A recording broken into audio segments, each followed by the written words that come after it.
operate in truth, right? Operate in truth. Tell the truth.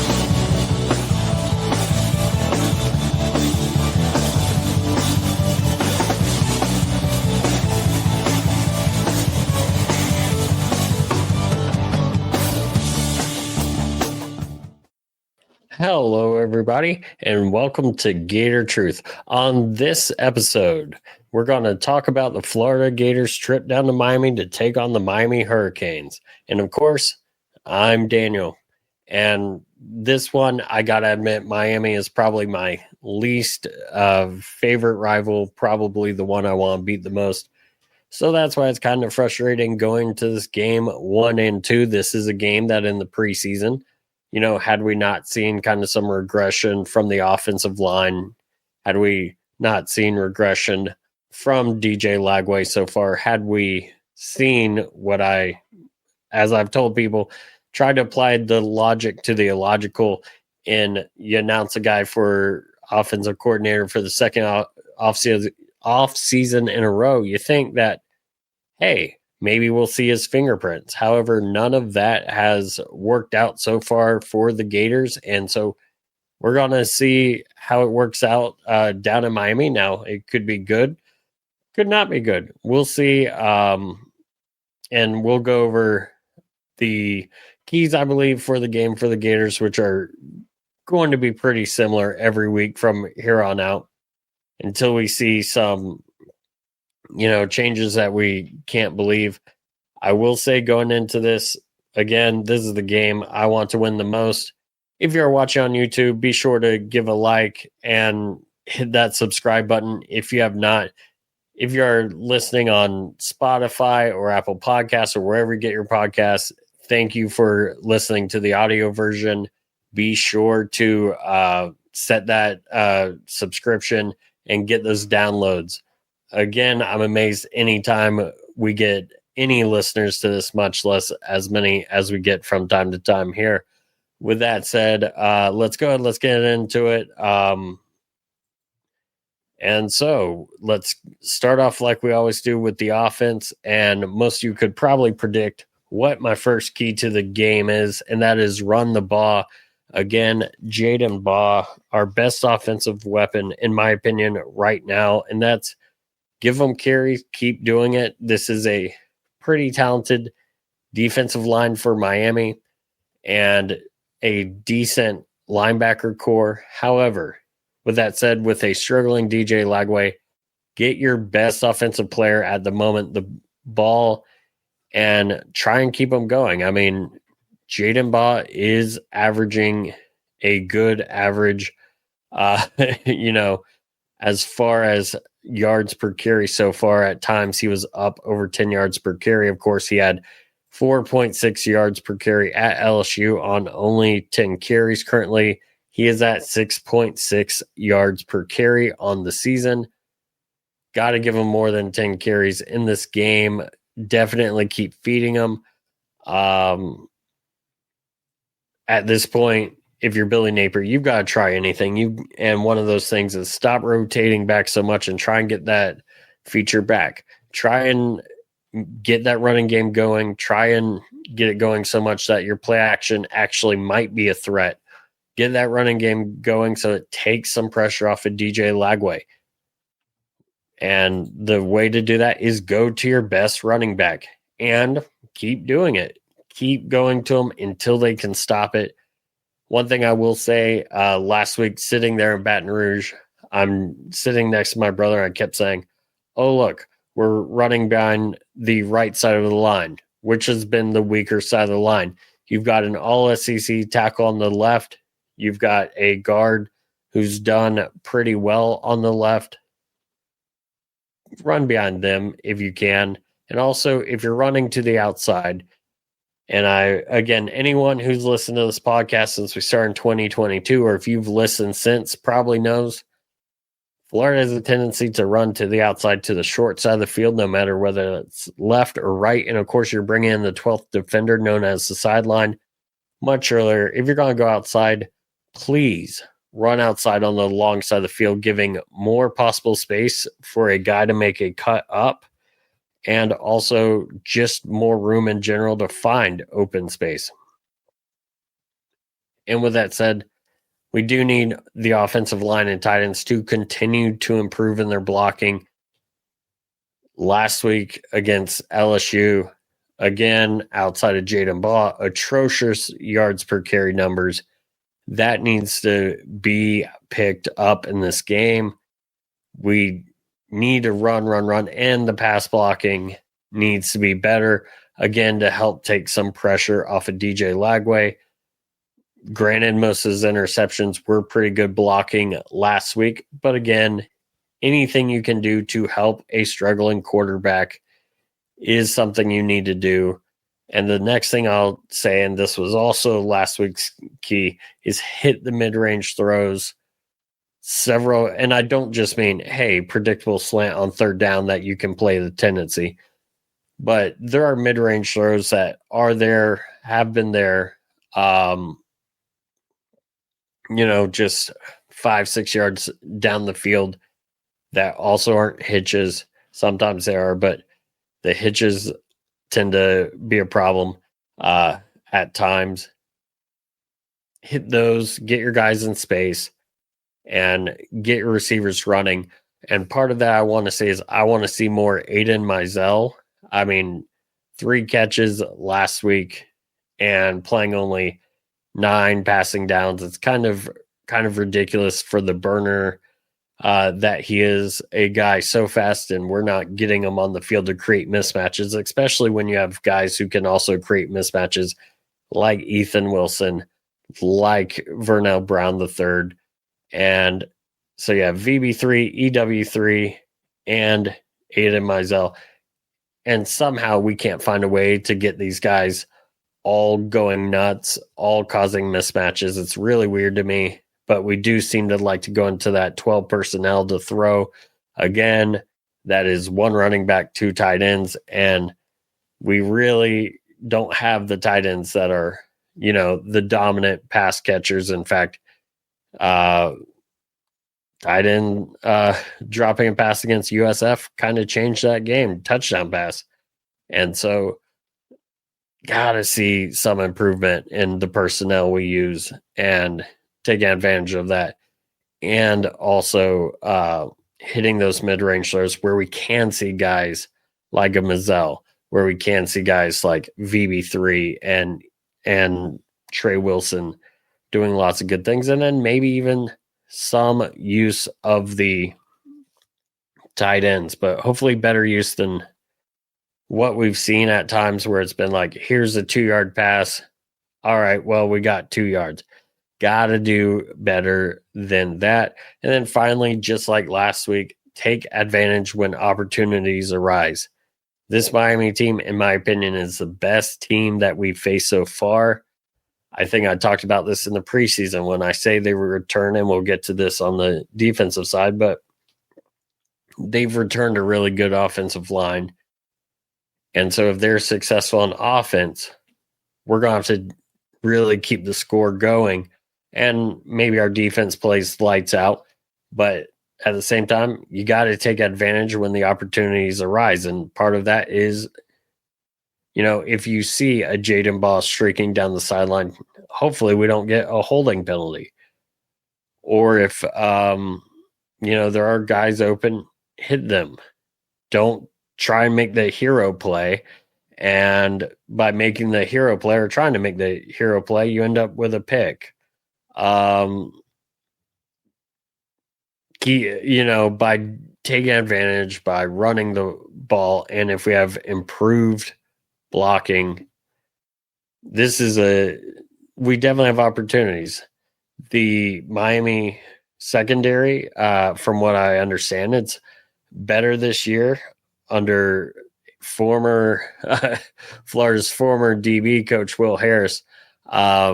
And I actually asked, speaking of that, coming up, releasing on Friday on YouTube is an interview with Joe from the Miami Knights podcast.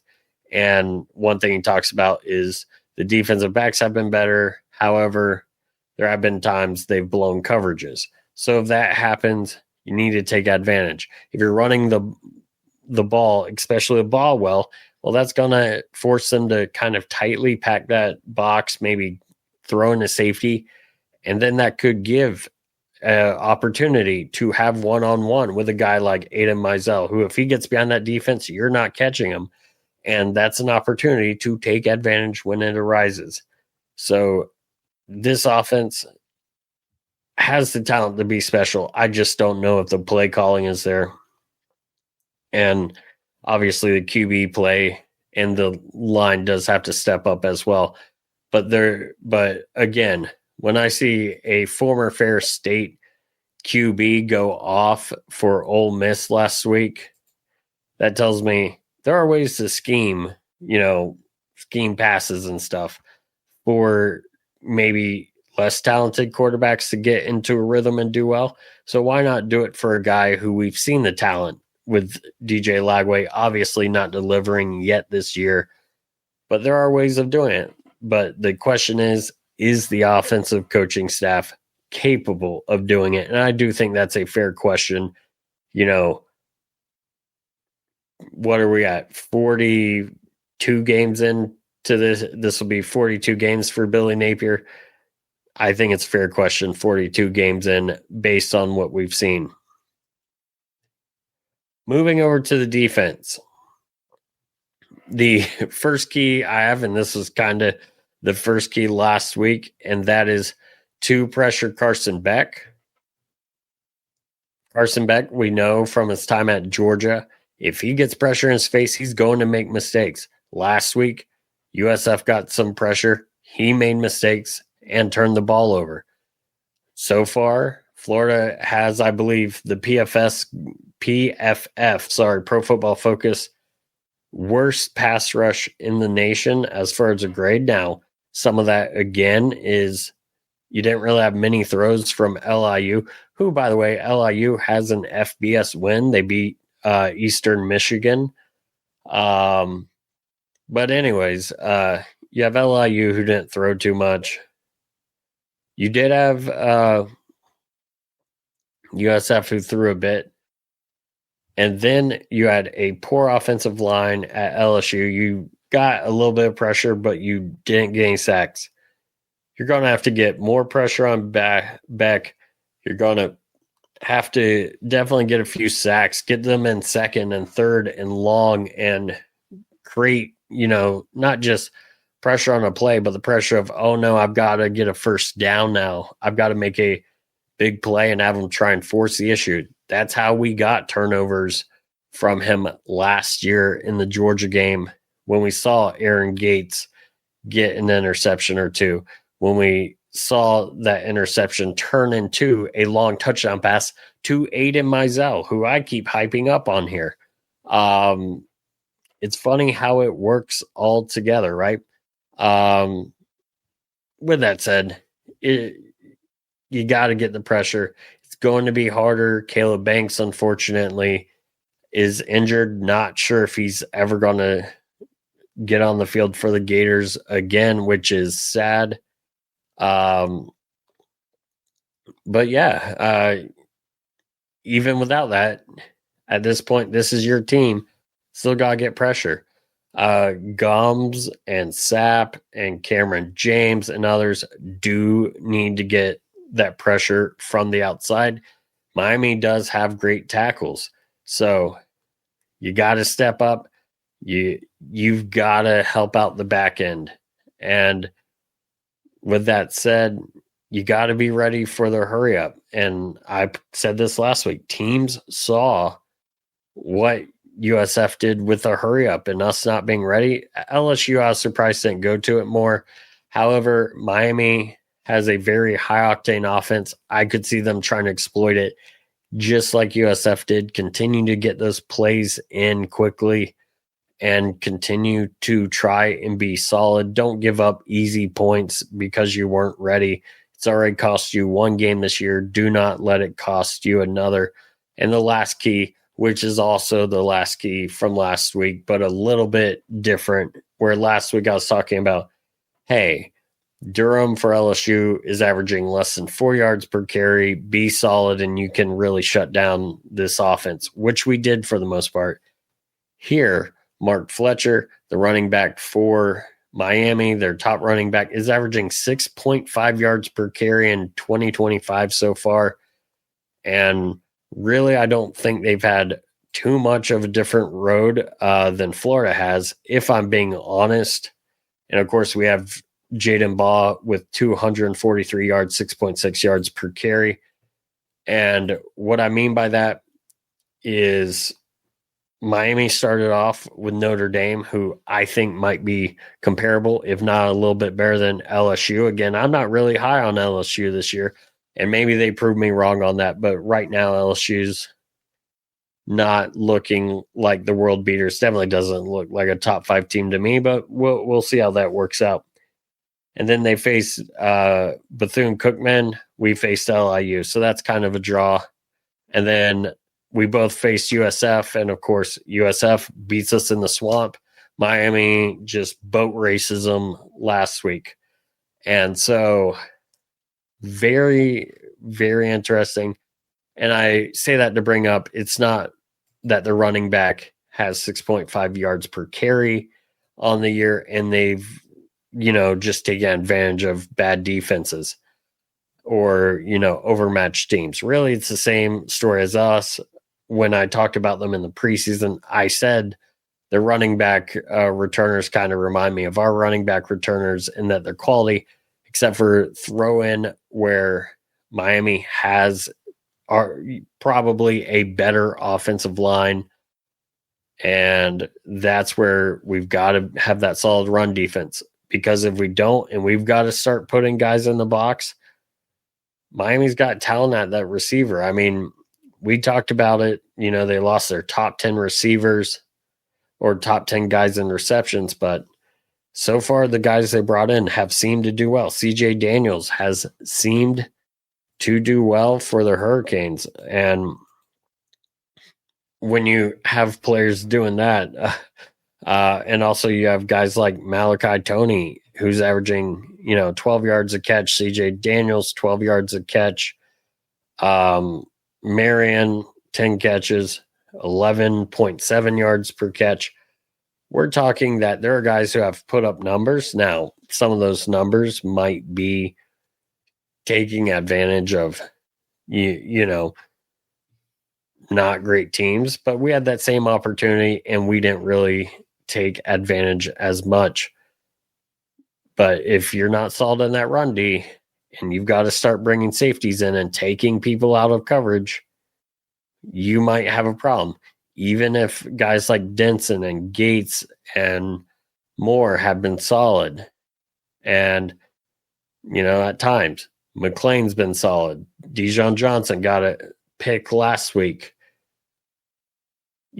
Again, solid run D will help out a lot of things, especially if that allows you to keep people back in defense and coverage, and you're able to get pressure on back while still having plenty of people in coverage.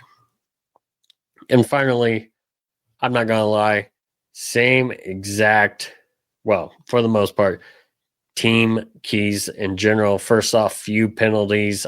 I don't want to see special teams flags. Few penalties. I don't want to see any stupid penalties that are like, too many men on the field. We went over to the other team's bench before the game or walked around the field, which is really what it was, and starting ruckus, which, by the way, if Jabbar Jalouk ever coaches for Florida again, I'd be shocked ever it's come out that he slapped an LSU player. No matter how you feel about that, players can't put their hands on coaches. We can't see any of that lack of discipline. And gotta keep away from the penalties that extend drives for the other team, like we saw against USF. Again, I want to see intensity. I want to see focus. This is a rivalry and a revenge game. Of course, Miami came in last year and destroyed Florida, blew us out at home. You got to be focused. You got to show that you care in this game more than any so far, probably. And quite frankly, no matter what I say about I'll stick to my 9-3, if you get blown out again in this game, Billy Napier should not have a job come 9 a.m. on Sunday. You can't be blown out 2 years in a row by a coach who started the same year you did. Absolutely not. Can't do it in a rival, especially when they did it the year before.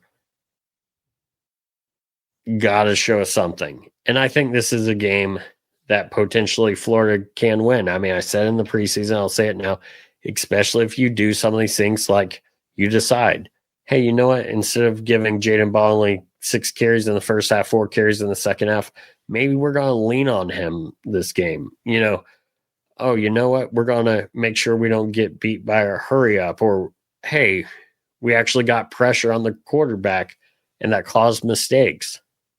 This is a game I think Florida can win, but to do that, you've got to have that intensity. You've got to have that focus, and you do have that special inspiration of getting destroyed last year at home. The Miami fans going up, or the Miami players going up to the recruits at your field and saying, come to Miami. If you have a problem with that, then show us. Because if I don't see that focus, if I don't see that intensity, I can only assume that it's a message you support, like, period. And then finally, the last team key is same thing I've said, and you know it works out when we do it. Need those big returns. This offense is struggling right now. A big return on a kickoff or a punt can be a massive momentum boost. Heck, it got us our first field goal last week. If we can get some of those, it could change the game. It can even just change if it comes down to teams exchanging punts and field position. A big punt return can really help out, and maybe we get the ball where we don't need a big return. Maybe it's like we get the ball at like the 50 and only need to go 15 yards to be able to kick a field goal. And, you know, hey, see what we can do. But I definitely want to see the Gators do better, want to see us score. And there's not many games on our schedule that I want to win more than this one. In fact, possibly there's not a single one I want to win more than this game at Miami. And again, coming out Friday on YouTube is a discussion where I bring on Joe from the Miami Nights podcast to talk about the Hurricanes and coming into this game from the Hurricane perspective. I also have an appearance coming out. I believe it'll be the same day this releases on Thursday on the Miami Nights podcast. I'm not sure if it'll be audio or just YouTube, but I'll have an appearance on there talking the Gators if you want to check that out. And so I will say it here. I said it on the podcast, on the Miami Nights podcast. I don't pick against the Gators. You guys know that. It is what it is. I admit my bias. We're going to my pick, you know, despite everything I'm seeing. This, you know, I saw a Seminole poster actually on Twitter earlier talking about this is the type of Mario Cristobal game that he loses, that he really shouldn't. He's good for at least one of those a year, and it feels like it could be this one. And I feel honestly like with the revenge factor and stuff, it very well could do it. As I've said, I think we have the talent. I just don't know if we have the coaching to pull this off. But weird things do happen in rivalry games. I mean, heck, I've seen weird things happen in this rivalry. Unfortunately, like 2003, which I share a story about that on the Miami Nights podcast. If you check that out, and it's probably one I've shared here before, or I've shared somewhere before.